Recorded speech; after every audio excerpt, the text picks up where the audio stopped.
kabalen na nagbabalak ika nga mag-spend ng weekends kasama ang kanilang pamilya. Ayan, ito na ho yung pinakahihintay ninyong araw. Araw ho ngayon ay November 26, ha? Araw ho ng Biyernes. Kumusta ho kayo? Kumusta ho yung mga kaibigan natin na nagmimerienda sa mga oras na ito at yung mga nakatutok naman sa trabaho, kung meron ho kayong pagkakataon din na magkaroon ng 15-minute break o di kaya naman mas matagal-tagal, wala akong problema yan. Samahan ho ninyo kami dito sa ating programang CLTV Balitaan upang tayo ho ay magkwentuhan at magbigay ng mga update kaugnay ho ng iba't ibang kaganapan dito sa Pampanga at maging sa ibang lalawigan dito sa Central Luzon. Dahil alam naman ho natin, ito ho yung mga balita, yung mga impormasyon na malapit ho sa inyo at makatutulong sa inyo upang kayo ho ay magkaroon ng maayos na desisyon. Kung ang desisyon ho ninyo ay mamasyal sa darating na weekend sa may bandang Aurora, ayan, nako. Mamaya ho, makakasama kasi natin si Kuyang Paulo G at ikikwento niya ano ba yung mga requisitos, ha? Paano ba? Kuyang Paulo, paano ba makapunta ng Aurora at ano yung mga kailangan kong ipresenta upang sa gayon ay ako naman ay makapag-relax? Dahil alam niyo, malalapit na po ang holiday season. Kaya eto, tayo ho ay ika nga masasamahan mamaya ni Kuyang Paulo G. Pero bago yan, tayo muna ay siyempre magbibigay ng ibang update at simulan na ho natin yung ating mainit na balitaan ngayong hapon. Ako po ang inyong lingkod, Justin Dizon. At narito ang mga malalaking balitang Central Luzon ngayong araw. Higit 22,000 na PUJ drivers sa Central Luzon ang tatanggap ng 7,200 peso fuel subsidy. Pero ayon ho sa ilang tsoper, hindi pa raw ito sapat dahil bagamat hindi pa sila nakababang o dahil hindi pa sila nakababangon dito ho sa epekto ng pandemya. Matatandaan ho natin nung magkaroon ng lockdown, isa ho yung mga kaibigan nating driver doon sa talagang nawalan ng ikinabubuhay dahil ipinatigil yung kanilang pasada gawa nga ng mayroong lockdown. Nung unti-unti na mga lumuwag itong sitwasyon o yung mga requisito, mga restrictions ito naman nagkaroon naman syempre nung tinatawag na physical distancing sa loob ng mga pampasaherong jeep. So kung dati-rate, 8 magkabilaan, 16 ang kayang isakay ng isang jeep o yung iba, 10 pa yan Meron pa, 13. Nabawasan ho yan at nahati yan. Nagkaroon ng 50% capacity hanggang sa naging 70% capacity. At ngayon na nga, pinatanggal na yung mga plastic barrier. Gayon pa man, bahagya pa lang silang nakakahinga doon sa tinatawag nating biyahe at pamamasada. Nandiyan naman ho yung taas bigla ng presyo nito mga produktong petrolyo, yung diesel na kanilang ikinakarga. Dumako naman ho tayo sa lungsod ng Angeles. Ito ho mga kabalen, mga kariyon, magandang balita. Sinimulan na ho yung pagbibigay ng booster shots doon sa mga medical frontliners sa lungsod ng Angeles. Ito ho ay ginanap doon sa Rafael Lasatin Memorial Medical Center. At target ho ng lokal na pamahalaan na mabigyan lahat ng booster shot. Ito ho mga sumasabak doon sa tinatawag nating frontline, doon sa gera natin kontra COVID-19 pandemic o yung ating krusada kontra COVID-19 pandemic. Madagdag ko na lang din, magsasagawa ng vaccination days, November 29 hanggang December 1. At yung pong mga hindi taga-Angeles, welcome ho kayong magtungo dyan sa mga mega vaccination sites ng Angeles City at maging dun sa mga border nila na magtatalaga ng mobile clinic para tumanggap ho ng bakuna laban sa COVID-19 kung nais ho ninyo magpabakuna. Yun din nabanggit na rin ng booster shot. Dagdagan ko na, baka makalimutan ko. Sa Clark, magkakaroon ho ng yung vaccination drive din at sa darating na November 29 to December 1 at pwede rin ho diyang makakuha ng booster shot kung may 6 na buwan na kayong bakunado o kompleto yung inyong COVID-19 vaccine. So may mga guidelines ho yan. Pwede ho kayong magtungo sa kanilang official Facebook page. At ito naman, speaking of bakuna pa rin, ito ho, magandang balita naman para sa mga kababayan nating Bataenyo upang mahikayat ho sila na mabakunahan sa darating na National Vaccination Days.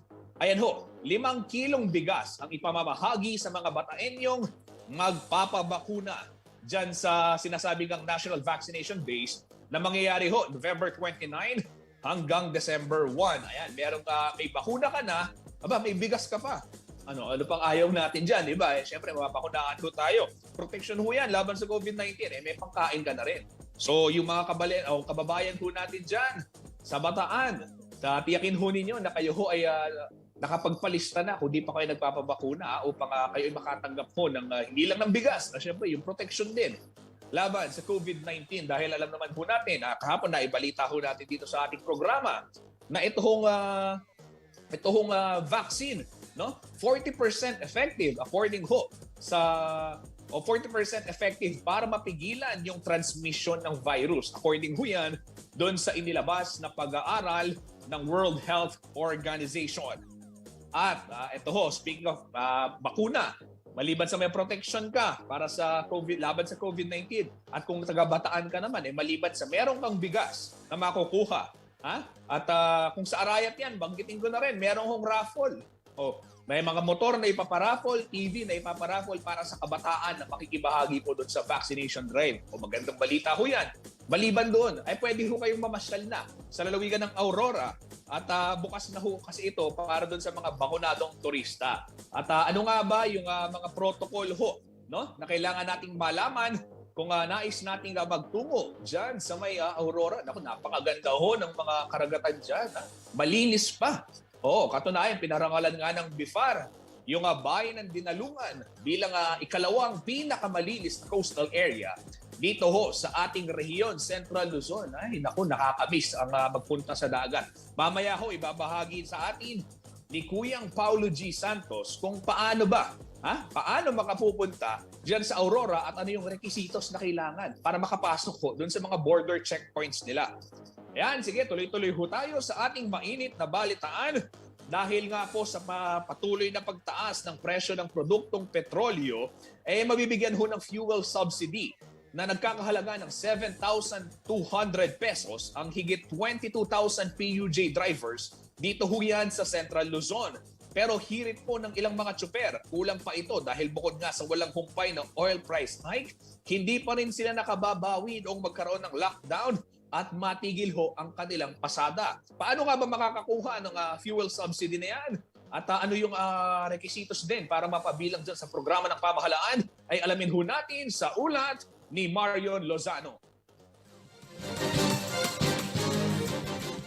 Halos wala na raw kinikita ang jeepney driver na si Michael Turla sa maghapong pamamasada sa rutang Candaba-San Fernando araw-araw. Bukod kasi sa limitado lamang ang bilang ng mga pasahero dahil sa pandemya, labis-labis na rin daw ang itinaas ng presyo ng diesel na kanyang ikinakarga sa kanyang jeep. Wala na kami nasusobra eh.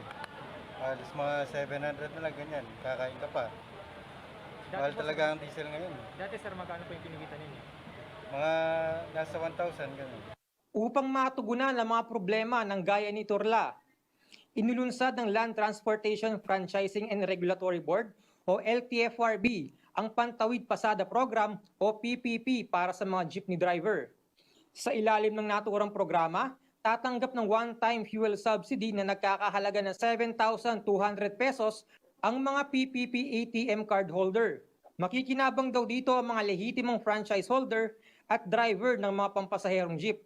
Sa Central Luzon, aabot sa higit 22,000 ang bilang ng mga benepisyaryo, habang 136,230 naman ang qualified beneficiaries sa buong bansa. Sa bilang na ito, 85,000 ang may active cash card. Yung mga wala pa, pwede raw magtungo sa land bank upang ma-process ang inyong cash card. Upang magamit ang fuel subsidy, ang mga tsoper ay dapat magpagasolina sa mga participating fuel outlets na may nakapaskil na PPP signage. Dito ay ipapakita nila ang kanilang PPP card sa gasoline attendant. I-verify naman ng gasoline attendant kung tugma ang plate number ng jeep at ang plate number na nakalagay sa card. Pagkatapos nito ay i-check ng attendant ang balance ng card at doon palang maaaring gasolinahan ng jeep. Pagkatapos nito ay isa-swipe muli ng gasoline attendant ang card upang ibawas ang halaga ng pinagasolina. Paraan daw ito upang matiyak na sa pagpapakarga lamang magagamit ang subsidiya. Ngunit para sa ilang tsoper, hindi pa umano sapat ang fuel subsidy na ito dahil hanggang ngayon ay mataas pa rin ang presyo ng langis. Sa Pampanga, naglalaro sa 44 pesos hanggang 53 pesos ang presyo ng diesel sa kasalukuyan. Siguro kulang pa yun. Dapat doon buwan-buwan kasi medyo malaki yung tinaas ng krudo natin Buwan-buwan lalagyan nila ng pondo para naman makabawi-bawi yung mga driver at operator. Ay, hindi pa rin dahil mataas pa ang diesel Ang diesel talaga, kahit wala yun, basta bumaba lang yung diesel, okay lang. Samantala, sinabi naman ni LTFRB Chairman Martin Delgra na maaari pang magkaroon ng fuel subsidy sa susunod na taon kung saan maaari nang mapabilang ang iba pang pampasaherong sasakyan. Sinusulong ng kagawaran na mapasali yung ibang modes of public transport dito sa fuel subsidy program na programa.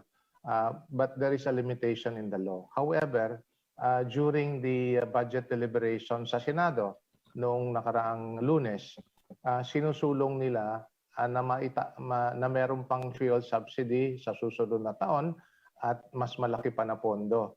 At para maisali din yung ibang modes of public transport. At we fully support, the Department of Transportation fully support the move of the Senate to add additional budget, for that matter, for the fuel subsidy program.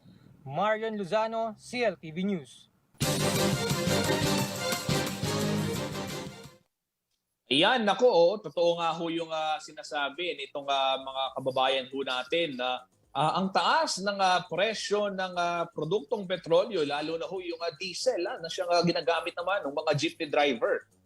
Naway magkaroon ng sustainable program yung ating pamahalaan din, kaugnay ho ng development na yan. Pero it's a welcome development na meron din hong subsidiya para doon sa mga tinatawag nating mga tsuper o yung pantawid na pasada program ho yan kung tawagin ng ating LTFRB, no, sa DOTR ho naka-under yan. Pero ito nga, sinasabi kung hindi naman daw mapipigilan yung pagsirit ng presyo ng produktong petrolyo, baka dumaan lamang din sa kanilang mga bulsa itong subsidiyang ito. At speaking of subsidy naman, ito, bago tayo tumuo sa pangalawang balita, nanonood ho si James Gomez mula sa Negros Occidental. Ayan, magandang hapon. James Gomez, maraming salamat sa iyong pagtutok. At ito, si Charmaine Maninang nakatutok din dito sa ating programang CLTV Balitaan. At siyempre, para makanood sila, kailangan ho nila ng internet. Kagaya ho ng mga estudyante. Yung mga estudyante na nasa tinatawag nating blended learning ngayon o yung iba nag-online classes. Gaya na lamang ho nitong mga mag-aaral sa kolehiyo sa bayan ng Bacolor, Pampanga.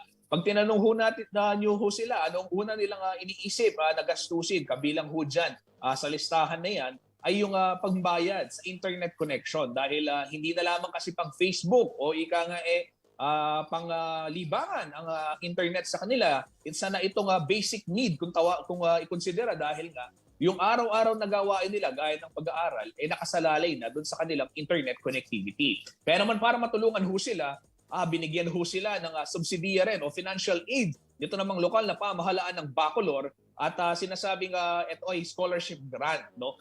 Pero paglilinaw ho ni Mayor Dimandatu, walang maintaining grade para dito. Kailangan lamang mag-aral lang mabuti at ipasa lahat ang mga asignatura upang tuloy-tuloy na makakuha ng financial aid mula sa munisipyo. Narito po ang detalye ng balitang yan. Sa pagputok ng pandemya, maraming aktibidad ang nahinto o hindi naman kaya'y nalimitahan. Kabilang na riyan ang normal grind ng mga mag-aaral. Bahay, eskwela, repeat. Yan ang kanilang pre-pandemic routine. Subalit 2 school year na ang lumipas, karamihan sa kanila full-time bahay dahil online pa rin ang learning setup. Kaya naman laking pasalamat ng 1,200 college scholars ng lokal na pamahalaan ng Bacolor nang matanggap na nila ang kanilang 2,000 pesos scholarship aid para sa semester na ito.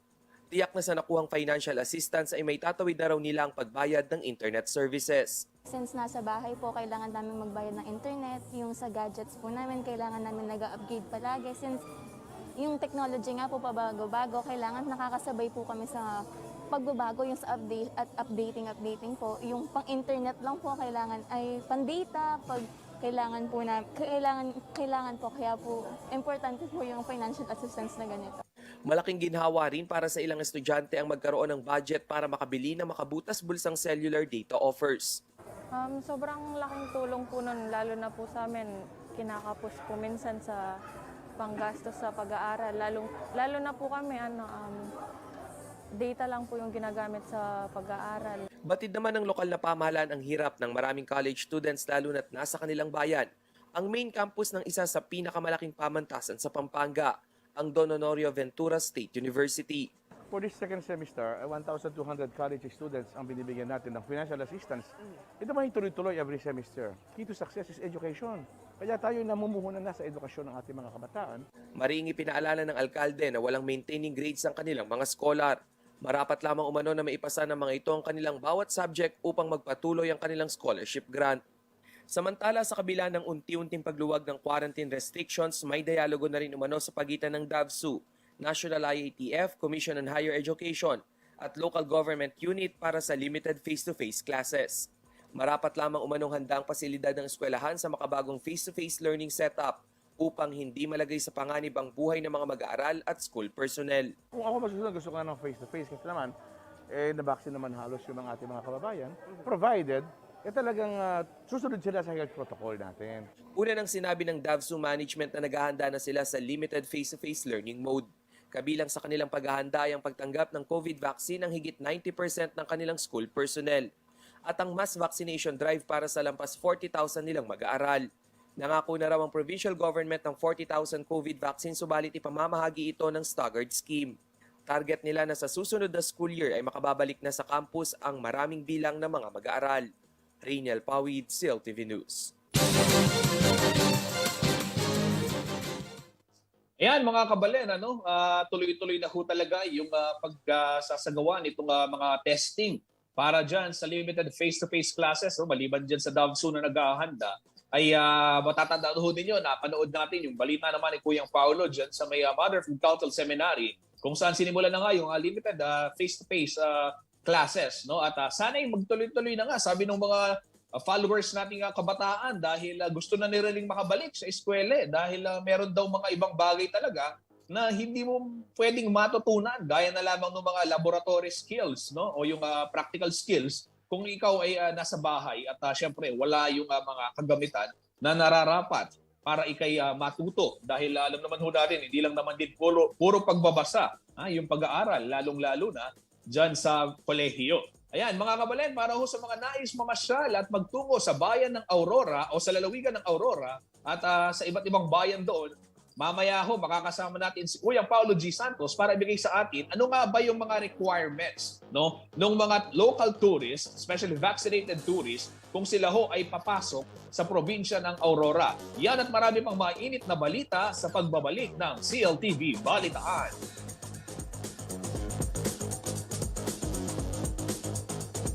Ang programang ito ay hatid sa inyo ng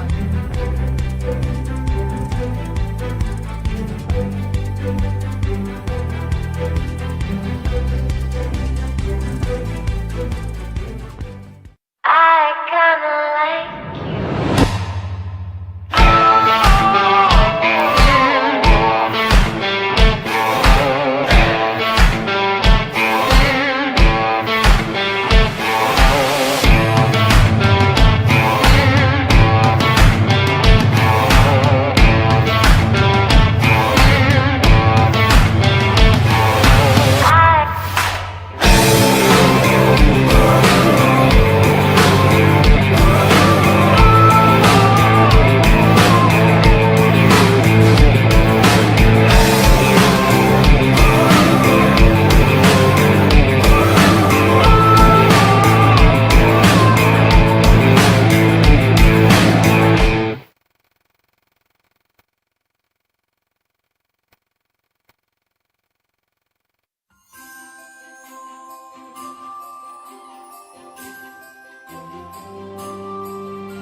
Sila ang ating mga frontliner, tinuturing na bayaning sumusugod at nagpapagod para sa kaligtasan ng sambayanan.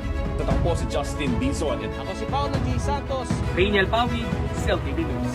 Sila rin na patuloy na pinagsisilbihan ang publiko sa kabila ng panganib. Ngayon dito sa Barangay San Miguel sa San Simon Na habang naka-duty ho, Talaga i-address itong problemang ito. Patuloy na nagiging tulay ng mamamayan at ng pamahalaan sa gitna ng krisis. Walang tigil ang pagratsada ng CLTV News and Current Affairs. Alang-alang sa mamamayan ng Central Luzon. Walang pagod na naghahanap ng mahalagang balita at informasyon. Kasama niyo sa pagtugon sa tawag ng panahon. Ito Ang CLTV News and Current Affairs. Pinagkakatiwala ang puwersa sa lokal na pagbabalita. Kabalikat sa serbisyo publiko. Kakampi ng mamamayan ng Central Luzon.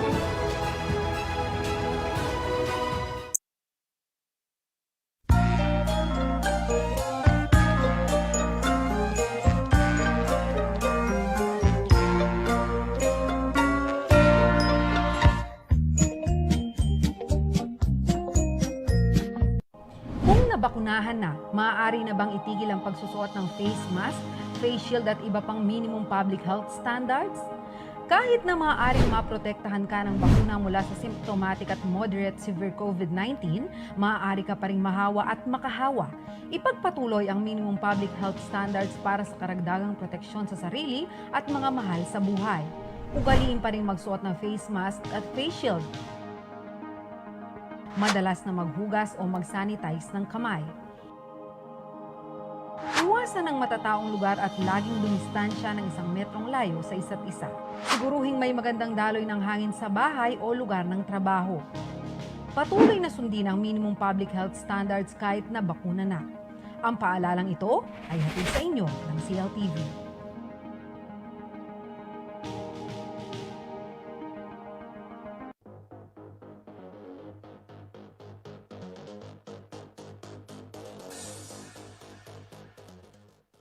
Nagbabalik po ang CLTV Balitaan, mga kabalen, mga kahariyon. Time check ho tayo. Anong oras na ba? 3:23.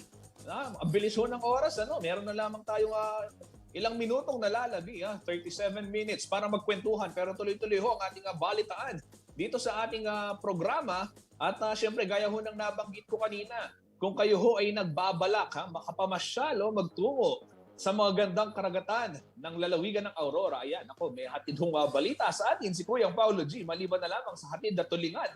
Meron ho siyang ibabalita sa atin. Kuyang Paolo, kumusta? Balita ko na ikay nakapamasyal kahapon dyan sa Aurora. Actually, hindi ho pasyal ang tinungo niyang ating kasawang si Paolo G.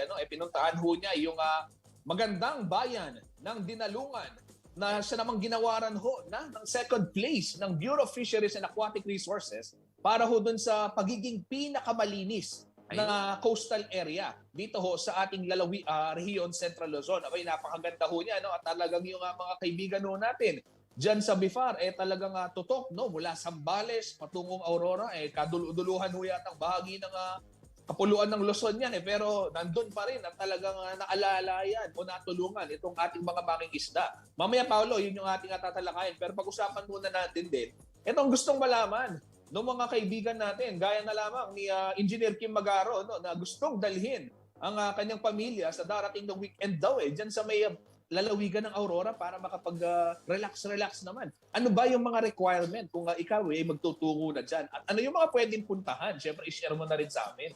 Alam mo, Justin, shout out sa lahat ho ng mga nami-miss ang napakaganda hong lugar dito ho sa probinsya ng Aurora, yung mga naglalakihang wave, engineer, prepare mo yung katawan mo, yung summer yung kanyang summer body. Summer body, Kuyang Justin. At alam naman ho natin sa matagal ho na panahon, talagang pinag-iingat ho nitong lalawigan ng Aurora, yung kanyang mga residente. At napakahigpit talaga ng border control point dyan, na kayo pong mga sakto, ayan, kakabukas pa lamang ng kanilang FB. Ay, eto, wag ho ninyong kalimutan, Kuya Justin, itong mga requirements dahil simula ho nitong November 13, mga kaibigan, ay ito na ho yung maigting daw ho nilang pagsisiyasat sa mga dokumento. Ano yan? Paulo G, ito hong o sa bisa ho nitong Executive Order number 21-0041 series of 2021 para ho sa mga local tourists, mga kaibigan, kailangan ka munang inquire at syempre i-fill up mo lahat ng mga requirements dito sa tinatawag nilang SPAS, Kuya Justin, kung ikaw ay tourist, no? Na yan kailangang maaprobahan at makakuha ka ng QR code. QR code saan, Paulo G? Doon sa pupuntahan mong destinasyon na LGU. Ha? Kailangan makakuha ka muna nun. Dapat huwag kang bibili ng ticket o huwag kang basta-basta magpapabook. Ako yung Justin, no? Kung hindi mo pa na-secure ito, napakahalaga nitong permit na magmumula sa LGU, sa lokal na pamahalaan na kung saan ka magtutungo. Siyempre mga kaibigan, kailangan mo ng valid ID at vaccination certificate ng DOH. Pero mamaya-maya i-discuss ko itong karanasan ho natin dito, no, na ang nakasulat dito, Justin, pakita ko lang dito sa ating screen, no, dito sa ayan, naiposo sa FB page ni Governor Jerry Noveras.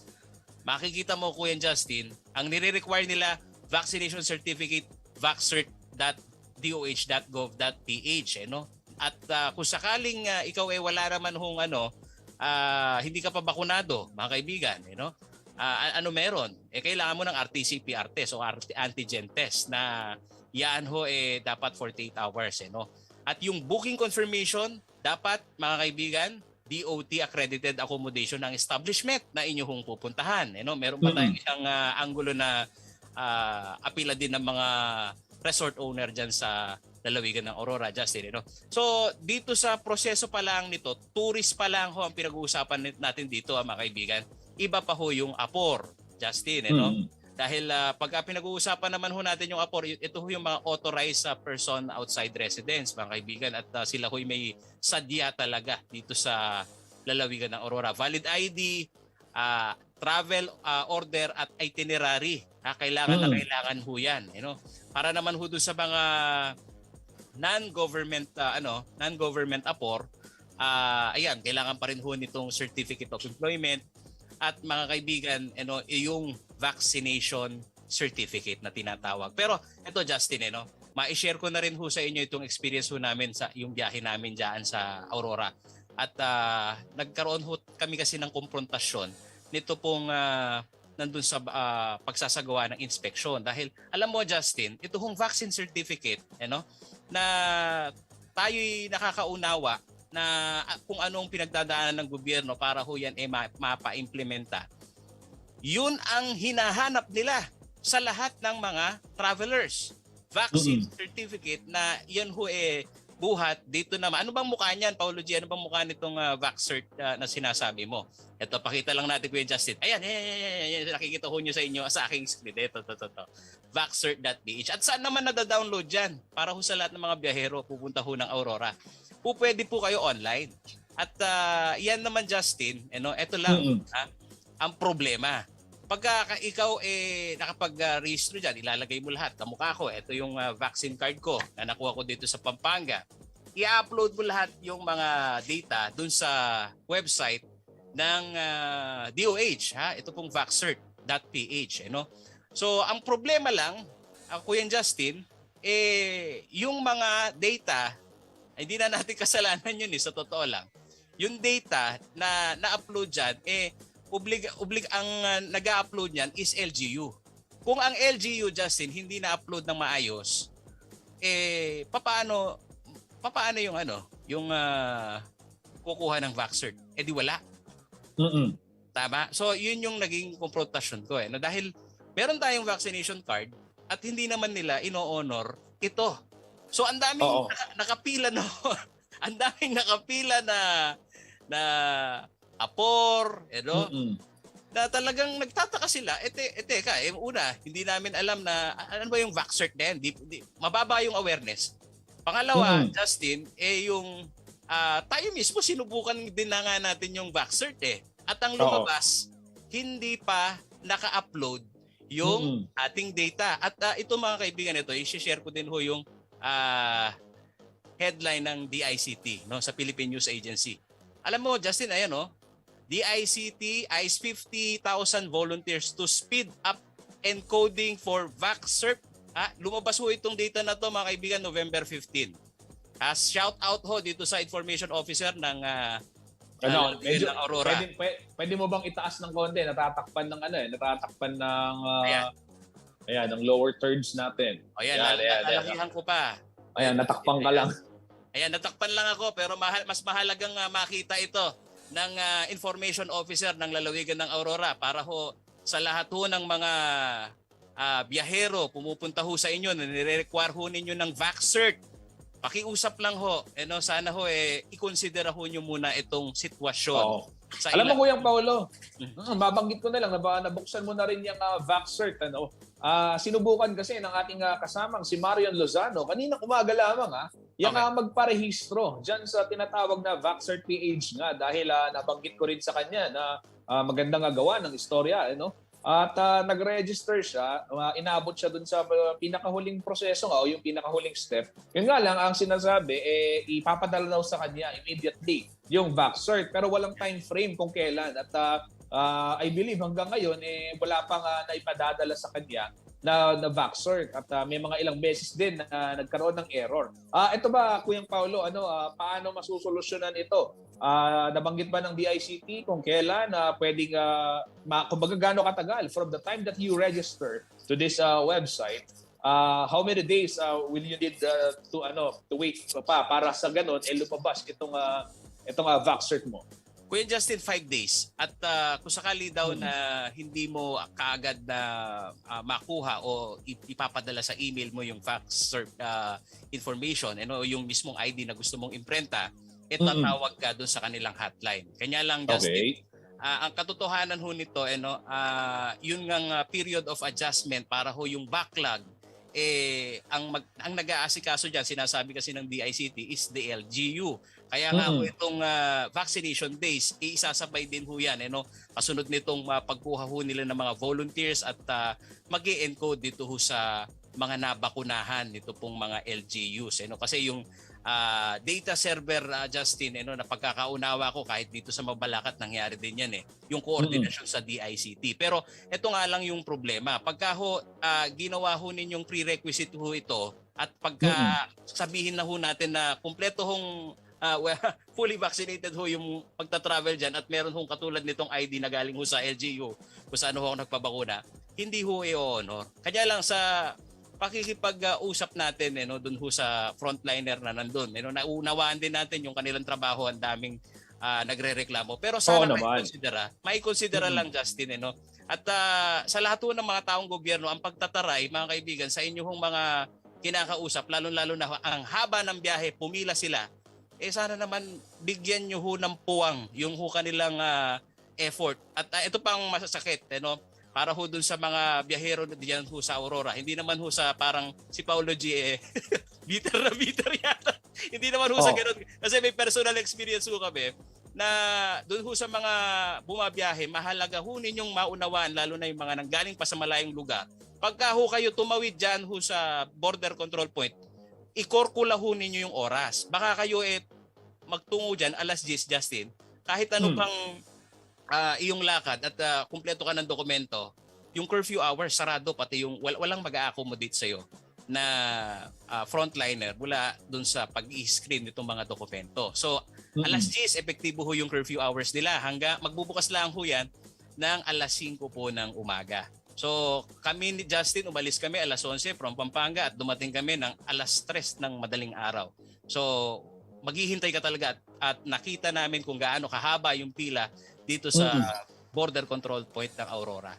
So, isa yan sa ikukonsidera nyo, Justin. Oo, tama. Maganda na, Paolo G. Nabanggit mo yan para sa ating mga kababayan. At least alam ho nila kung ano yung kanilang dapat i-expect kung sakaling sila ay magbiyahe. Pero ito naman, Kuyang Paolo, siyempre sa kabilang banda, yung lalawigan ng Aurora, yan ang may pinakamababang kaso ng COVID-19 dito sa ating rehiyon. Central Luzon. Kaya naman, kumbaga nakikita rin natin kung anong higpit nila, ito naman yung lumalabas din sa datos. Hindi katulad ng ibang lalawigan na hindi ko na lang papangalanan, na maglalabas ng EO na kasi hodang bawal pumasok ang ganito. Pero sa totoo wala naman at kumbaga lip service lang o kaya on documents lang, pero doon sa praktika hindi natin nakikita. So gaya nga ho ng nabanggit ni Kuyang Paulo, talagang kailangan lang konting tiis, kung gusto nating maprotektahan din ang ating bayan, ang ating probinsya, merong ganito, may mga ganitong requisitos. Pero isa lang siguro maganda, maging malinaw. So siguro Paolo, para ma-wrap up natin to, kung babiyahe nga bukas si Engineer Kim papuntang Aurora, ano yung kanyang mga dapat dalhin? At kung wala pa siyang back cert, ano yung pwede niya kayang gawin para naman sa gayon makapasok din at hindi naman masayang yung kanyang pagpapabook doon sa pagkaganda-gandang resort dyan sa may Baler. Pagpa-antigen test na siya, Justin, dahil yan ay kinikilala naman. Kapag hindi ka fully vaccinated, opo mga kaibigan, maaari po naman ho kayong magtungo dito ho sa malaparaisong lugar, dito ho sa lalawigan ho ng Aurora. Nga lamang mga kaibigan, kailangan ho kayong magkaroon ng RT-PCR test at swab test. Pati na rin ho dyan ho sa inyong mga kasamahan na hindi pa ho bakunado. At ito lang, Justin, maisingit ko lang, kasi isa rin ho ito sa naging mission ho namin ni Parin Johnny, na dyan ho sa lalawigan ng Aurora, Justin, naunawaan natin yung mga micro, small, and medium enterprise. Lalo na ho yung mga pinasok ho itong negosyo sa maliliit na resort. Alam mo naman, Justin, yung mga maliliit na komunidad dyan, talagang masyadong remote yung area, liblib, walang signal, Justin. Ang kanila naman na apela, okay, naunawaan ho namin na sa panahon ng pag-iingat ngayon, kailangan yung mga resort owner talagang accredited ng DOT. Paano naman daw sila na mga maliliit na negosyante dyan sa Aurora na hindi accredited ng DOT? At gusto man nila magpa-accredited, Justin, yung access naman nila dun sa internet, problema talaga.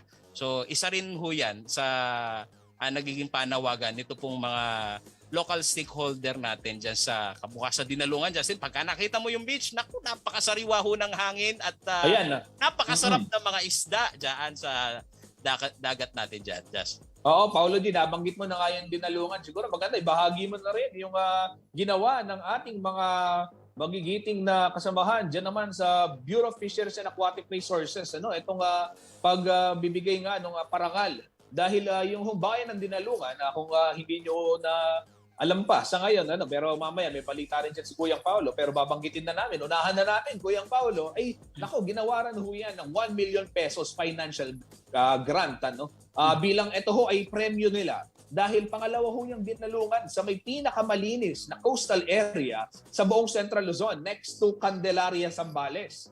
Nauuna yung Candelaria na kailan lamang tumanggap naman ng 2 milyong piso. Pero ito 1 milyong piso, Kuyang Paulo, saan daw gagamitin ng mga kababayan natin dyan sa Dinalungan, sa mga karehiyon natin dyan? Yung tinanggap nilang cash grant mula sa ating Bureau of Fisheries and Aquatic Resources na pinangunahan siyempre ni Director Willie Cruz. Alam mo, Justin, napakasaya nitong ating mga kababayan na fisher folks dyan sa Dinalungan dahil ho itong 1 milyong piso na i-download ho dito sa lokal na pamahalaan, magagamit ho daw yan sa paglikha ho nitong mga motorized bangka ho nila. Alam mo, Justin, ang ganda ng kanilang coastal area. 7 barangay ho ay malapit ho dito sa kung tawagin ho natin Philippine Rice, Justin. At alam mo, yung mga salubong nitong mga bantay dagat at nang malaman nilang consistent sila sa pagiging second place dito sa ating rehiyon, yung pagpupursige din nila na maawat yung ilang mga mangingisda na itama yung kanilang pamamaraan sa paraan ng pangingisda. Gaya ng nakikita-kita din nila, Justin, na walang naggagamit ng dinamita at gayon rin yung awareness nila, Justin, doon sa panghuhuli ng isda na dapat yung tamang sukat ng mga fishing net nila hindi nakukuha yung mga maliliit na isda. At alam mo dyan, may sanctuaryo pa dyan, Justin, nitong mga makukulit na dolphin, sabi ni RD. So ito hong pagpapabuti ho ng kanilang karagatan dyan, ang laki ng potensyal, hindi lang dito sa pangisdaan, kundi pati na rin, Justin, sa turismo. Ayan. Ayan Guyang Paulo, itong ano ba yung pangingisda na paraan nila kasi pinabasa ko kanina para makapasa o ika nga maparangalan diyan sa programang yan ng BIFAR, kailangan nakasunod ka doon sa mga tinatawag nilang alituntunin o yung pamantayan nila na best practices pagdating sa fishing. Nariyan na yung ika nga walang illegal fishing. Nariyan na yung pagkilala rin doon sa closed fishing season, tama? At saka yung pagbabantay ng mangrove o yung pagkakaroon ng mangrove restoration and yung pagtatanim din ng mangrove, lalong-lalo na alam naman natin, bahay yan ng mga isda di ba, Kuya Paolo?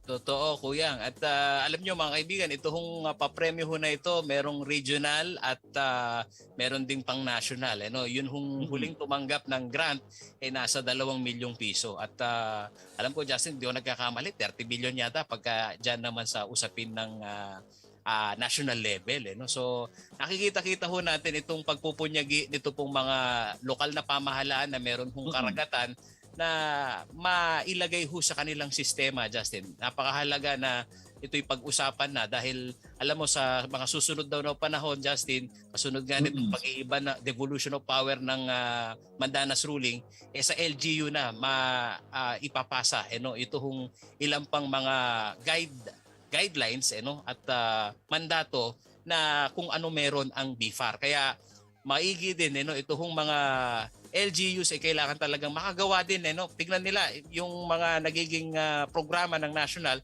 na pwede nilang gayahin para at least mabantayan talaga itong mga magaganda nating lugar dito sa ating bansa.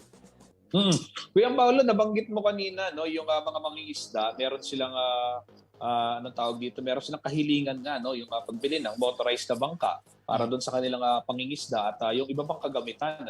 Pero sa iyong pakikipagkwentuhan sa kanila, ano yung na-observe mo yung pagdating doon sa pagtrato nila doon sa karagatan? Dahil gano'ng kadaming mangingisda meron dyan sa bayan ng Dinalungan? 600 umaasa, 600 pamilya umaasa sa biyayang dala ng dagat. So ano yung paano mo ilalarawan yung level of awareness nila pagdating doon sa pagmamalasakit? Kasi napakagandang istorya ho nito mga karehiyon, mga kabalen, yung pagliligtas natin ng ating kapaligiran o yung karagatan hindi lang ho trabaho ng iisang tao, Kumbaga, komunidad ho ito dahil komunidad din yung tinatawag nating stakeholders dito at magandang pamarisan ho ng ating mga kababayan yung mga ganitong klaseng programa at mga ganitong klaseng gawain din. Para sa gayon, kumbaga sabi nga katatapos nung climate change conference, yung si Greta Thunberg, di ba? Tayo yung action, we are the action, sabi niya dun sa kanyang speech, tulong-tulong dapat tayo talaga para sa pagliligtas nga nitong ating inang kalikasan. So, ano daw yung mga ginagawa nila, Kuyang Paolo, at ano yung mga sa tingin mo pwedeng pamarisan pa ng mga iba nating karehiyon doon sa practice na ginagawa ng mga mangingisda dyan sa Dinalungan? Ang una dito, Justin, itong ating mga katutubo, halos katutubo, yung mga dumagat, nakita natin na ang pagmamahal nila doon sa kanilang kultura, doon sa paraan nila ng kanilang pangingisda, Justin, kahit alam naman natin maraming paraan para ikaw makahuli ng isda. Yun nga lamang kung ikaw lalabag at ang masaklap nito yung magiging kondisyon nito pong ating marine life dyan sa Aurora. Pero pagkakawari ko dyan sa mga nakausap nating mga katutubo, mga mangingisda, talagang gusto nilang ipreserba yung kanilang kultura. At isa rin yan sa pinakikitunguhan ho ng BIFAR. Gaya ho nitong pagsasagawa, nito pong mas malalim pa na research kung ano ho yung nakagawian na nitong mga mangingisda. Kasi Justin, nakapaghihikayat sa hindi lang ho mga kaibigan sa lokal na industriya nila, kundi sa mga turista na nakikita nilang nung mga unang panahon, ganito pala yung panghuhuli nila ng isda. Pero nauunawaan din daw ng BIFAR kung saan yung pinanggagalingan ng mga dumadaing naman na local fisher folks. Kasi nauunawaan natin, Justin, na meron lang silang tamang layo, tamang sukat dyan ho sa coastal area kung saan sila pwedeng manghuli ng isda. At ang kanila lang hinaing, Justin, itong ang pagpasok din ng mga commercial boat na galing pa sa ibang rehiyon na talagang nakikita nila yung epekto naman nung pangingisda nitong mga commercial boat doon sa kanilang area. Kaya kuminsan yung dating huli daw nila na marami talagang nababawasan. Plus ito pang ang pagsipa ng presyo ng diesel dahil isa rin yan sa konsiderasyon, Justin, bago sila lumaot, dyan talaga sila namumuhunan, Justin. No? So yung awareness, masasabi ko, Justin, ang taas ng awareness nitong mga bantay dagat at mangingisda dito dahil sila mismo, Justin, ang nagbabantay sa kanilang sarili at komunidad para hindi ho sila mahimok dun ho sa paraan ng pangingisda na masasabi nating illegal at irresponsable, Justin. Oo, tama, Kuyang Paulo, kasi kinabukasan din nila at ng kanilang mga pamilya yung nakasalalay kung masisira yung karagatan. Kaya naman, syempre, maganda rin na magkaroon ng pamantayan din yung ating pamahalaan para tulungan din sila at maprotektahan. Gaya nga ho nitong ginagawa naman ng Bureau of Fisheries and Aquatic Resources, Central Luzon, sa pamumuno ni Director Willie Cruz. Kuyang Paulo, maraming salamat at ako'y maghahanap na ng pwedeng i-book na pasyalan dyan sa Aurora sa mga darating na araw. Thank you dyan sa mga binigay mong payo, mga travel tips. At asahan namin na yung pasalubong mo ay makakarating na dito sa atin sa istasyon. Maraming salamat, Kuyang Paulo G. Santos, nag-uulat. Mga kabalin, ito naman, tuloy-tuloy ho tayo sa ating balita. Yung mga medical frontliners ho sa lungsod ng Angeles ay sinimulan ng bakunahan ng booster shot kontra COVID-19. At ito ho ay bahagi ng inisyatiba ho ng city government para matiyak yung kaligtasan ng kanilang mga medical frontliners na siya namang humaharap hindi lamang dun sa mga Angelenyo na nagkakaroon ng COVID-19, kundi maging dun sa iba't ibang mga pasyente pa dyan sa may lungsod. At narito po ang detalye ng balitang yan.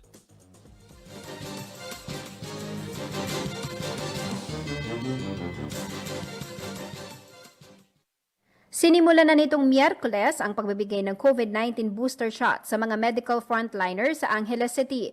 Sa Rafael Lasatin Memorial Medical Center o RLMMC, nasa 92 frontliners, kabilang ang mga doktor, nurse at medical technologist, ang nabakunahan na ng kanilang booster shots.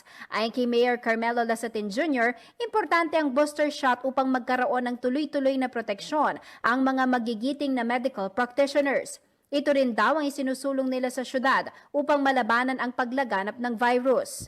Ang mga frontliner na nabakunahan ng booster shots nitong Miyerkules ay yung mga nakumpleto na ang kanilang 2 dose mula sa City Vaccination Center nitong buwan ng Marso at Abril. Ayon naman kay IC Calaguas, Chief Implementer ng vaccination program ng City Government ng Angeles, pa-schedule ang pagbibigay ng booster shots para sa mga fully vaccinated health workers. Dagdag pa ni Calaguas, ang staff ng Gender and Development Office na pinangungunahan ni Mina Cabiles ang nakatoka sa pagtatawag sa mga recipients para sa kanilang booster shot schedule. Kailangan din daw ipresenta ng mga tatanggap ng karagdagang bakuna ang kanilang vaccination cards. Ayon kay Dr. Verona Guevara, City Health Officer, sapat daw ang supply ng bakuna para sa booster shots. Samantala, as of November 23, aabot na sa 238,553 ang Angelenyong fully vaccinated na laban sa COVID-19. 301,289 naman ang mga tumanggap ng first dose ng bakuna.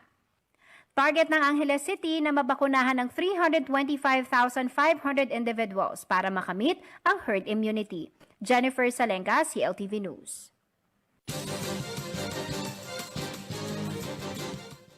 Ayan mga kabalin, idugtong ko na rin ho dyan sa balitang yan, yung pagbabakuna sa mga medical frontliners sa lungsod ng Angeles. Ito, paulit-ulit na ako pero sana huwag kayong magsawa at sana umaksyon din ho kayo at kayo magpalista na. Dahil nandyan na ho yung proteksyon natin laban sa COVID-19. November 29 to December 1, magsasagawa po ang iba't ibang pamahalaang lungsod at pamahalaang bayan at yung buong bansa ng National Vaccination Days. 3 araw ho ito. At nandyan ho sa Angeles City ay bubuksan yung kanilang mega vaccination sites. Yan ho yung sa May City College at yung mga kanilang mobile bus o mobile bus clinics ilalagay o ipoposisyon dun sa mga border naman para tumanggap po ng yung mga nais magpabakuna kontra COVID-19. At ito ho ika nga hindi lang para doon sa mga nag-register. Actually, pwede rin daw ho yan para doon sa mga pag-walk-in. At hindi lang para sa mga Angelenyo, bukas ho yan para doon sa mga kabalen natin mula sa karatig bayan ng Angeles. Ito ho yung Porac. Meron din dyan sa may Mexico at yung Magalang at Mabalacat at maging doon sa boundary daw ho ng San Fernando and Angeles City. So ito ho ay bahagi ho ng pambansang programa naman ng ating pamahalaan para mapabilis yung tinatawag nating o mapataas yung tinatawag nating vaccination rate. At katunayan ho, sa Central Luzon, ang target ho mabakunahan doon sa 3 araw na yan, 500,000 per day. So suma total, meron ho tayong 1.5 million na tinatarget na mabigyan ng proteksyon kontra COVID-19. Ito, paulit-ulit ko rin sinabi ng WHO, maliban doon sa pwedeng pigilan ng vaccine, ng COVID vaccine, yung malalang implikasyon o malalang epekto ng novel coronavirus sa ating pangangatawan at mapipigilan yung pagpapa-ospital at eventually yung pagkamatay. Sabi ho ng WHO, 40% na nababawasan ng bakuna yung transmission ng virus. So kung kayo ay bakunado, may chance o mababawasan yung inyong mahawaan po yung inyong mga mahal sa buhay, lalo na kung kayo ay galing sa labas na nagtatrabaho and then pag uwi ho ninyo sa bahay, and then ang inyong pamilya. So mga kabalen, mga karehiyon, itong announcement na ito ay pag-iisa ho ng CLTV doon sa programa ho ng Department of Health para ho doon sa mga hindi pa nagpapabakuna at yung mga tumatanggap po ng booster shot, ito ho yung mga pasok na doon sa 6 months. Opo, magpabakuna na ho kayo. Meron din hong gaganapin naman sa Clark Development Corporation at gaganapin ho yan doon sa mga Tamu o yung commercial food park nila. Malapit ho dyan sa may tanggapan ng Clark Development Corporation. Mga kabalen, marami pang maiinit na balita sa pagbabalik ng CLTV Balitaan.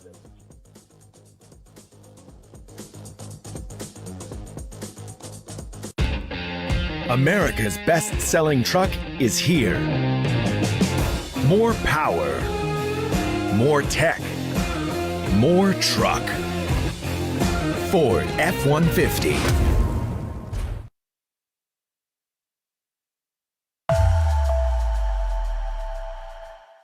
Bilang leader, dapat laging malinaw at nagsisimula ang lahat sa malinaw na paningin. Ang iBerry ay dietary supplement na may iBright Flower Extract at Bilberry Berry. Ito ang malinaw para sa akin. Mahalagang paalala, ang iBerry ay hindi gamot at hindi dapat gamitin panggamot sa anumang uri ng sakit.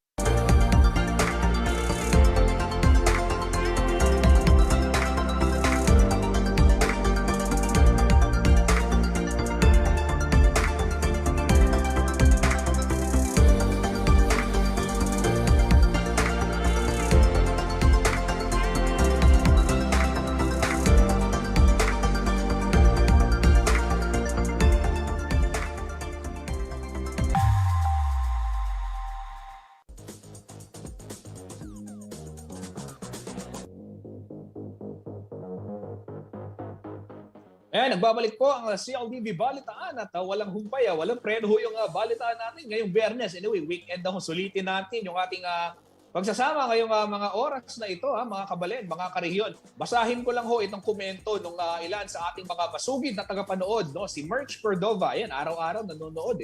Maraming salamat ho sa inyong pagtutok. Sabi niya, kaugnay ho nito nung VaxCert na nabanggit ho kanina ni Kuyang Paulo G.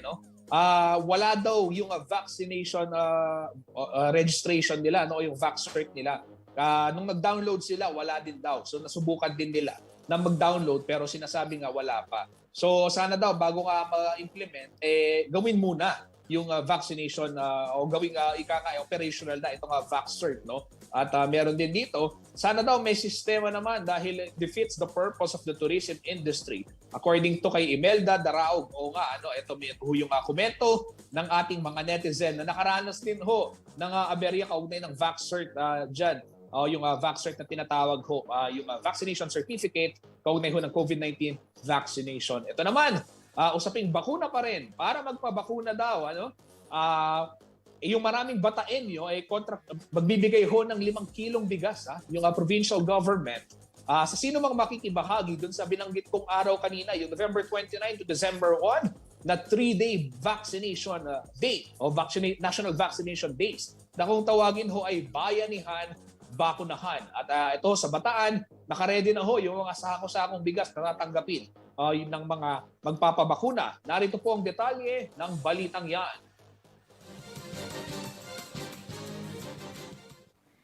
Isang Bataan sa may pinakamaraming naitalang kaso ng COVID-19 sa nakalipas na mga buwan. Minsan nang pumalo sa higit 4,000 ang kanilang binabantayang active cases. Subalit sa kasalukuyan, unti-unti nang gumaganda ang sitwasyon sa lalawigan na ngayon nakapailalim na rin sa Alert Level 2. Bataan din ang nangunguna pagdating sa vaccination rollout sa buong gitnang Luzon.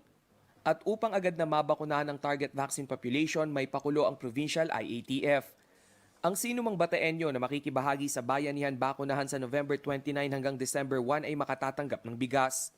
Magbibigay po tayo ng maagang pamasko doon sa mga magpapabakuna na 5 kilong bigas sa bawat bakuna.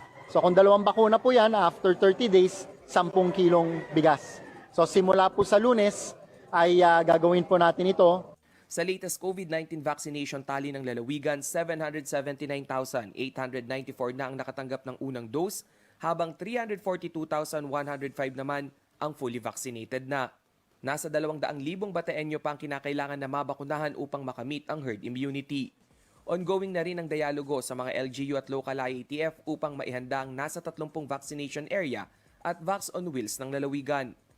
Sa loob ng halos 3 buwan, unti-unti nang bumababa ang kaso ng COVID-19 sa lalawigan ng Bataan.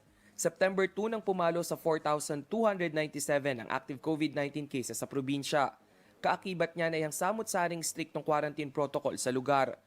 September 23 natapisan muli ang bilang ng higit 1,000 kaso at naging 3,199 ang aktibong kaso. October 4 nang muli itong bumaba sa 2,578. October 25 below 1,000 mark na ang mga numero na nasa 984. At nitong ang November 22 mas bumaba pa ito sa 178 active cases. Rainiel Pawid, CLTV News. Yan, napakagandang balita ho mga karehiyon, yung pagbaba ng bilang ng aktibong kaso ng COVID-19 dyan sa lalawigan ng Bataan. Sa puntong ito, silipin naman ho natin yung iba't ibang mga balita sa ating rehiyon sa CL News Express. Sinimulan na ng Department of Public Works and Highways o DPWH ang pagsasaayos ng tulay na may budget na 56.16 million pesos sa Barangay Bayanihan sa Bayan ng Maria Aurora. Ayon kay Aurora District Engineer Roderick Andat, ang konstruksyon ng mas maayos at konkretong tulay ay isa sa pangunahing proyekto ng DPWH sa nasabing bayan. Ang Bayanihan Bridge ay may sukat na 262.20 meters para sa roadway at bridge structure na 477 square meters. Layunin rin ng proyekto na maglagay ng flood control, barrel box culverters na may habang 220 meters sa kaliwa at kanang bahagi ng Maria Aurora River. Kasama ring itatayo ang stone masonry upang mas mapatatag at magkaroon ng proteksyon ng tulay sa mga bitak at pagguho. Tiniyak ng Department of Science and Technology o DOST na mapapakinabangan sa pagbangon ng micro, small and medium enterprises o MSMEs ang mga proyektong pinondohan nito sa Bulacan State University. Sa pagbisita ni DOST Secretary Fortunato de la Peña sa Pamantasan bilang bahagi ng pagdiriwang ng National Science and Technology Week, binigyang diin niya na ang pagtulong sa mga MSMEs ay puhunan na rin para sa mga susunod na henerasyon ng mga human resources at entrepreneurs. Ang Regional Food Innovation Center ay ang pasilidad ng bulso na tumutulong sa mga MSMEs na maisaayos ang pagpapakete ng isang produktong likha sa kanayunan. Umabot na sa 8.2 milyon ang halaga ng naitulong ng DOST sa naturang pasilidad.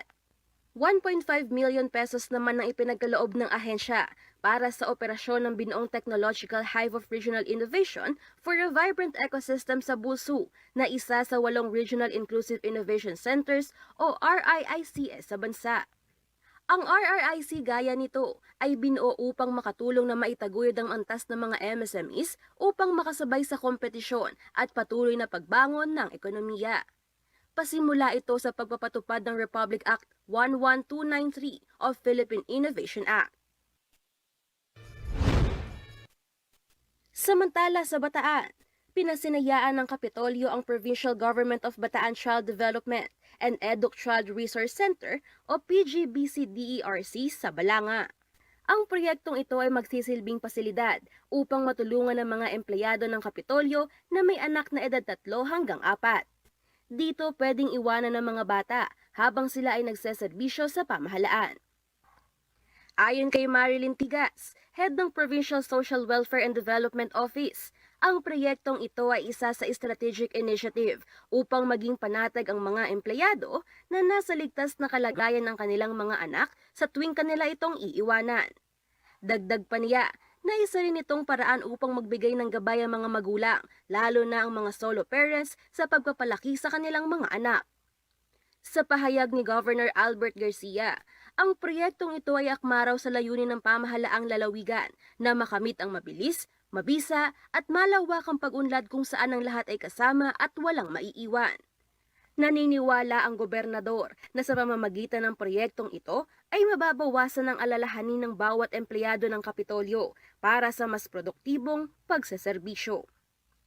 Angelica Cara, CLTV News.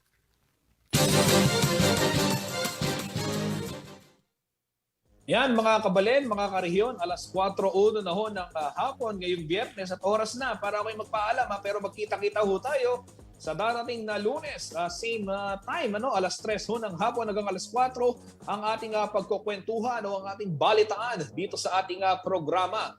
Habang ngayon ho ay nag-iintay ng alas 6 ay pwede ho kayong pumunta doon sa mga social media pages ng CLTV na makikita nyo namang naka-flash sa inyong mga TV at mobile at laptop screens. Mamaya hong alas 6 ng gabi sa CLTV News, makakasama naman ni Jennifer Salenga, si Harvey Santiago, ang kumakandidatong konsihal sa lungsod ng Angeles. Marami pa hong balitang ihahatid mamayang gabi dito sa CLTV News. Sa ngalan ho ng buong pwersa ng CLTV News and Current Affairs, ako po si Justin Dizon. Ito ang CLTV Balitaan, Karehiyon, Kabalen, maraming salamat at mag-iingat po tayo lagi. Ang programang ito ay hatid sa inyo ng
Dito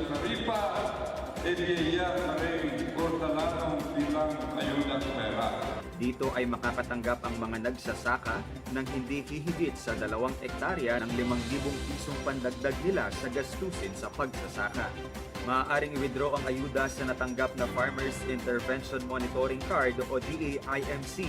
Ito ay isang multipurpose card na magsisilbing unique identification card at transactional card para sa mga magsasaka at mangingisda. Napapabilis nito ang pagkuha ng mga ibababang tulong mula sa kagawaran, katuwang ang Development Bank of the Philippines at Land Bank. Ang pagbibigay ng ayuda ay maayos, mabilis, at pinaka-ligtas na paraan. Kahit sa panahon ng pandemya, makikita niyo po na yung ID ay nagawa ng aming partner sa pamamagitan po ng BPP at ng ating kagawaran ng mabilisan. Nakuha niyo po kaagad. At walang letrado niyo. Andun ang number niyo. Andun ang QR code niyo. Malaki naman ang pasasalamat ng magsasakang si Cristina Morales mula Guagua, Pampanga sa tulong na natanggap mula sa DA. Saya kami uling diyan makapakanano ayisip na ken sopan kami na hortelano kasi halos na kahit ubuya laman nakit ang den hortelano halos minsan kahit ka pa mamunang pa patakaya laman magbalik den punan mo kanisan pamangan ko may payaka niya marami ka pasalamat na at least no, makapakanano, ayos daw rin magtanano. Samantala, tinatayang nasa 177,839 na magsasaka ang makakatanggap mula sa gitnang Luzon at inaasahang matatapos ang pamamahagi ng 5,000 pisong ayuda bago matapos ang taon. Ito po ang inyong Agri-Reporter Ernest Payawal ng Agri-Balita, Central Luzon.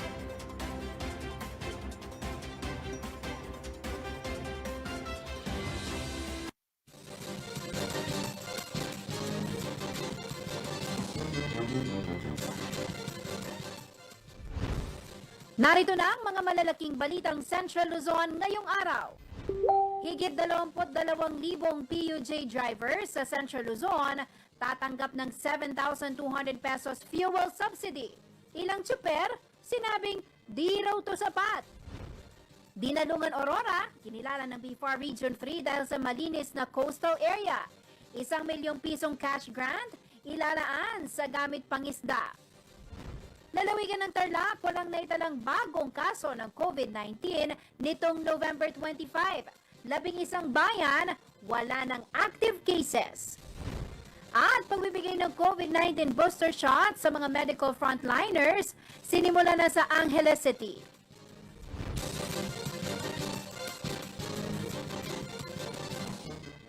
Magandang gabi ka rehiyon. Ako po si Jennifer Salenga. Oras na para sa mga may init na balitang Central Luzon. Matapos ang halos 2 taon, walang naitalang daily COVID case sa buong probinsya ng Tarlac. Gumaganda man ang sitwasyon sa lalawigan, patuloy naman pong hinimok ng Provincial IATF ang iba pang Tarlacenyo na magpabakuna. Ongoing din ang kanilang kampanya para sa gaganaping nationwide bayanihan bakunahan program sa susunod na linggo. Si Rainiel Pawit ang report. March 26, 2020 nang maitala ang unang kaso ng COVID-19 sa lalawigan ng Tarlac. Ang pasyente ay isang 75-year-old na ginang mula sa bayan ng Paniki. Simula nooy tuloy-tuloy na ang pagtaas ng COVID cases ng probinsya. Subalit matapos ang 22 buwan, nitong November 25 ay walang recorded COVID-19 case sa buong lalawigan. 11 munisipalidad na rin ang back to zero na ang talaan ng active COVID-19 cases. Kabilang dyan ang Concepcion, Paniki, Camiling, Victoria, Bamban, Pura, Moncada, Santa Ignacia, San Clemente, Ramos at San Manuel. Sa isang mensahe, pinabatid ni Governor Susan Yap ang kanyang kaligayahan na pababa na ang kaso ng COVID-19 sa probinsya. Subalit paghihikayat nito sa mga Tarlacenyo na huwag mag-atubiling tumanggap ng COVID vaccines. Ayon sa gobernadora, 15 sa 16 na admitted cases sa lalawigan ay napag-alamang hindi pa bakunado kontra COVID.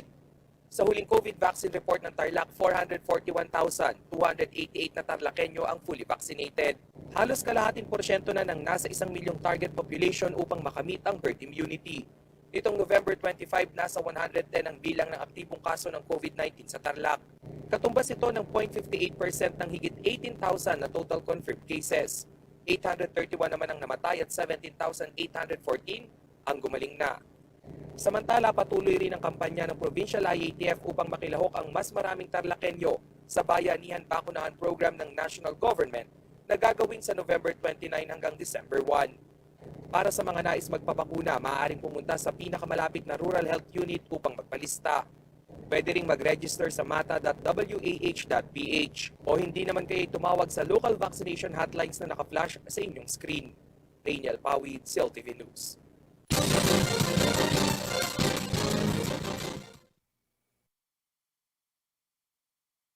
Para sa mga medical frontliner.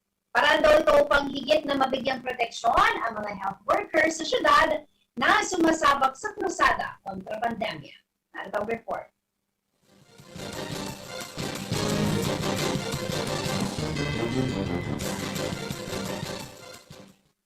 Sinimula na nitong Miyerkules ang pagbibigay ng COVID-19 booster shot sa mga medical frontliners sa Angeles City. Sa Rafael Lasatin Memorial Medical Center o RLMMC, nasa 92 frontliners, kabilang ang mga doktor, nurse at medical technologist, ang nabakunahan na ng kanilang booster shots. Ayon kay Mayor Carmelo Lasatin Jr., importante ang booster shot upang magkaroon ng tuloy-tuloy na proteksyon ang mga magigiting na medical practitioners. Ito rin daw ang isinusulong nila sa syudad upang malabanan ang paglaganap ng virus. Ang mga frontliner na nabakunahan ng booster shots nitong Miyerkules ay yung mga nakumpleto na ang kanilang 2 dose mula sa City Vaccination Center nitong buwan ng Marso at Abril. Ayon naman kay IC Calaguas, Chief Implementer ng Vaccination Program ng City Government ng Angeles, pa-schedule ang pagbibigay ng booster shots para sa mga fully vaccinated health workers. Dagdag pa ni Calaguas, ang staff ng Gender and Development Office na pinangungunahan ni Mina Cabiles ang nakatoka sa pagtatawag sa mga recipients para sa kanilang booster shot schedule. Kailangan din daw ipresenta ng mga tatanggap ng karagdagang bakuna ang kanilang vaccination cards. Ayon kay Dr. Verona Guevara, City Health Officer, sapat daw ang supply ng bakuna para sa booster shots. Samantala, as of November 23, aabot na sa 238,553 ang Angelenyong fully vaccinated na laban sa COVID-19. 301,289 naman ang mga tumanggap ng first dose ng bakuna. Target ng Angeles City na mabakunahan ng 325,500 individuals para makamit ang herd immunity. Jennifer Salenga, CLTV News. Upang mahikayat ang mas maraming Bataenyo na magpapakuna kontra COVID-19, magbibigay po ng 5 kilong bigas ang provincial government para sa sinumang makikibahagi sa 3-day bayanihan bakunahan sa buong lalawigan. Hangad ng Provincial IATF na bago matapos ang taon ay makamit na ng probinsya ang herd immunity. Si Rachel Pawid ang may report. Isang bataan sa may pinakamaraming naitalang kaso ng COVID-19 sa nakalipas na mga buwan. Minsan nang pumalo sa higit 4,000 ang kanilang binabantayang active cases. Subalit sa kasalukuyan, unti-unti na gumaganda ang sitwasyon sa lalawigan na ngayon nakapailalim na rin sa Alert Level 2. Bataan din ang nangunguna pagdating sa vaccination rollout sa buong gitnang Luzon. At upang agad na mabakunahan ng target vaccine population, may pakulo ang Provincial IATF. Ang sinumang Bataenyo na makikibahagi sa bayanihan bakunahan sa November 29 hanggang December 1 ay makatatanggap ng bigas. Magbibigay po tayo ng maagang pamasko dun sa mga magpapabakuna. So kung 2 bakuna po yan, after 30 days, 10 kilong bigas. So simula po sa Lunes ay gagawin po natin ito. Sa latest COVID-19 vaccination tally ng lalawigan, 779,894 na ang nakatanggap ng unang dose, habang 342,105 naman ang fully vaccinated na. Nasa 200,000 Bataenyo pa ang kinakailangan na mabakunahan upang makamit ang herd immunity. Ongoing na rin ang dialogo sa mga LGU at local IATF upang maihanda ang nasa 30 vaccination area at Vax on Wheels ng lalawigan. Sa loob ng halos 3 buwan, unti-unti nang bumababa ang kaso ng COVID-19 sa lalawigan ng Bataan. September 2 nang pumalo sa 4,297 ang active COVID-19 cases sa probinsya. Kaakibat niya na yung samot-saring striktong quarantine protocol sa lugar. September 23 natapisan muli ang bilang ng higit 1,000 kaso at naging 3,199 ang aktibong kaso. October 4 nang muli itong bumaba sa 2,578. October 25 below 1,000 mark na ang mga numero na nasa 984. At nitong ang November 22 mas bumaba pa ito sa 178 active cases. Rainiel Pawid, CLTV News.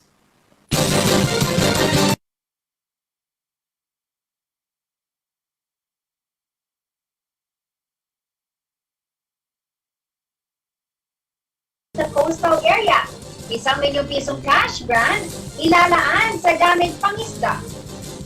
Higit 22,000 PUJ drivers sa Central Luzon tatanggap ng 7,200 pesos fuel subsidy. Ilang super, sinabing di raw ito sapat. Manatiling nakatutok para sa iba pang mga nangungunang balita ngayong araw.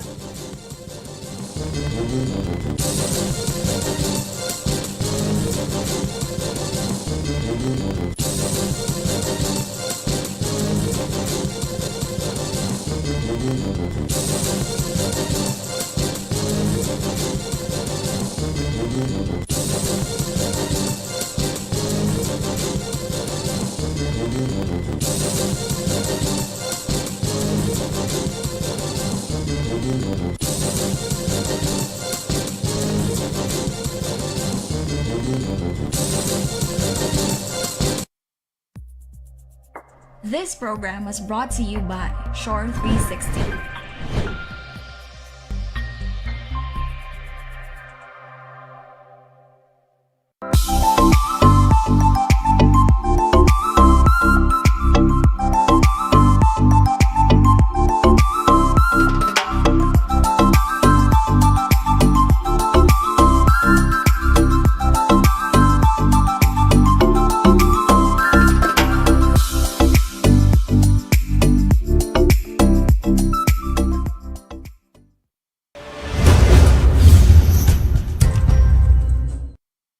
Reliable auto service brought closer to you at the Clark Freeport Zone. Laos Auto Services, your professional multi-brand service center, is right in your midst. It offers general jobs for repair and maintenance, body paint and detailing, collision repair and body works. Laos Auto Services at Clark Freeport is backed up by highly trained technicians, specialists in auto paint, detailing, body works and collision repair. Laos Auto Services, your professional multi-brand service center. Open Monday to Saturday from 8:30 a.m. Located along Manuel A. Rojas Highway, Clark Freeport Zone. For inquiries, contact 045-499-8080 or 0908-819-8080. Umuuti-uti-ta, umubusi-busila, kay gandang tumira sa semena. Wala nang hahanapin pa, kumpleto na dito, pamaskong handog sa pamilya. Townhouse A, Townhouse B, Townhouse Premier, 20,000 pesos all in down payment. Ready for occupancy. Move-in after 7 days from Pag-ibig Loan Takeout. Join the spin and win showcases, cash prizes, and get a chance to win a brand new car on December 22, 2021. Ano pa ang hinihintay ninyo? Why rent if you can buy your dream home? In Westchester, we build homes for the Filipino family. Malapit na! Handa na ba kayo, mga karehiyon, sa mga higante ng Siyudad San Fernando? Sa kabila ng lahat ng pinagdaanan natin sa nakalipas na taon, may makatalang patuloy na naghahatid sa atin ng tuwa at pag-asa. Excited na ba kayong masaksihan ang ligligan ng mga naglalakihang mga parol? Bagamat ipinagbabawal pa rin ang malalaking pagtitipon sa ngayon, huwag mag-alala dahil masasaksihan nyo pa rin ang tanyag na tradisyon ng Giant Lantern Festival ng siyudad ng San Fernando, Pampanga ngayong December 16, alas 5 ng hapon dito sa CLTV. Panoorin live ang unang gabi ng Giant Lantern Festival 2021 sa CLTV at sa aming 40 cable partners sa Central Luzon. Nationwide via Signal Channel 115 at sa buong mundo sa pamamagitan ng CLTV Facebook page at CLTV website. Virtual Kita-Kits, mga karehiyon!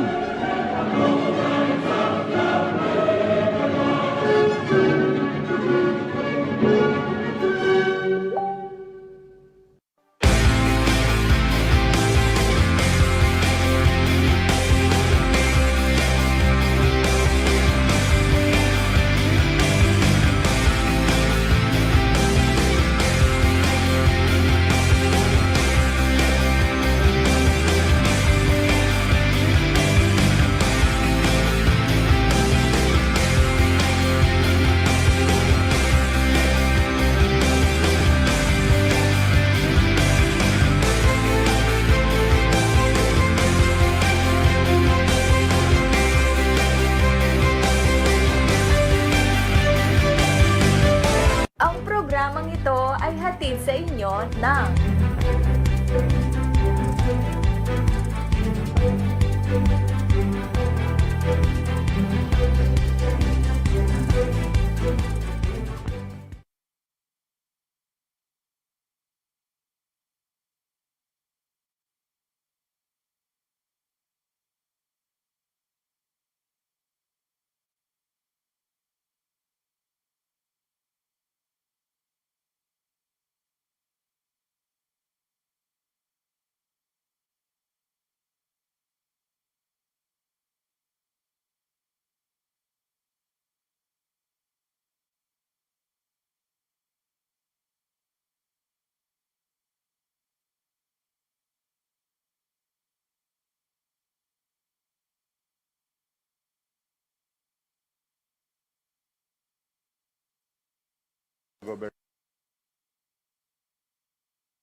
ng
sulong